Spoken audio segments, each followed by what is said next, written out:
I never imagined my mistake would change my life so drastically. I never thought the man who once held me with so much love could turn into someone so cold, so cruel that I barely recognized him. But that's exactly what happened after he found out the truth. The truth I tried to hide, but couldn't. For months, my husband Daniel had become distant. He spent long hours at work, and even when he was home, he was distracted. His once loving gestures became rare, his words short. I felt invisible, neglected, unwanted. I made excuses for him at first, told myself he was stressed, that things would get better. But deep inside, I was lonely, dangerously lonely. That's when I met Jason. It started innocently. Just a few conversations at the local coffee shop where he worked. He remembered how I liked my drink, always added a kind smile and asked how my day was. Those small things began to matter more than they should have. And eventually I let them matter too much.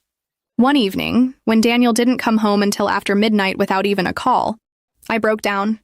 I returned to the coffee shop the next day and stayed longer than usual. Jason noticed the tears in my eyes and offered me comfort, a conversation, a walk, and later a drink at his apartment. That night, I crossed a line I never should have. I told myself it was a one-time mistake. I told myself it happened because I was weak, not because I didn't love my husband. But lies have a way of unraveling, especially when guilt eats at you day and night. I couldn't sleep, couldn't look Daniel in the eye. And then came the final blow, a positive pregnancy test. My heart pounded as I stared at it. I hadn't been with Daniel for weeks before the test. The timing didn't match. The baby wasn't his. I panicked.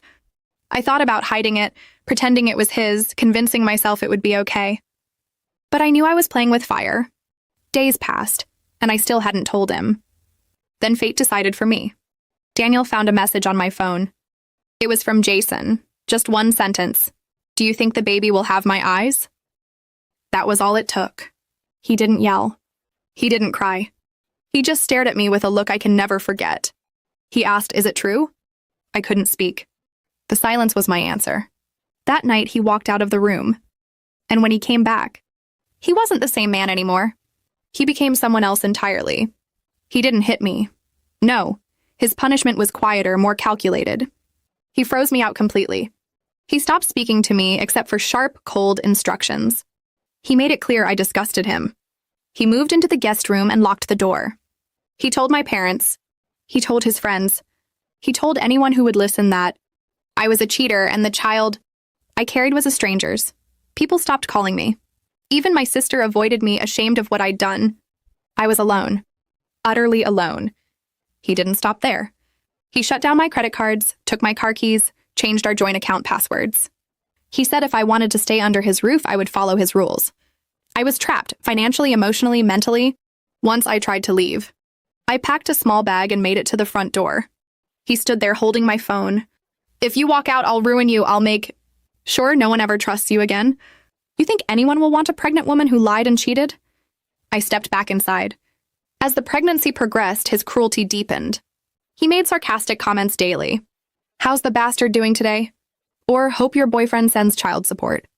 At every doctor appointment, he sat beside me silent, glaring, as if he were guarding me like a prisoner. The worst came when the baby kicked for the first time. I called out to him, forgetting everything for a second, wanting to share that special moment. He walked over, placed a hand on my belly, and said coldly, "That thing in there isn't mine. Don't forget it." I cried myself to sleep that night, like so many other nights.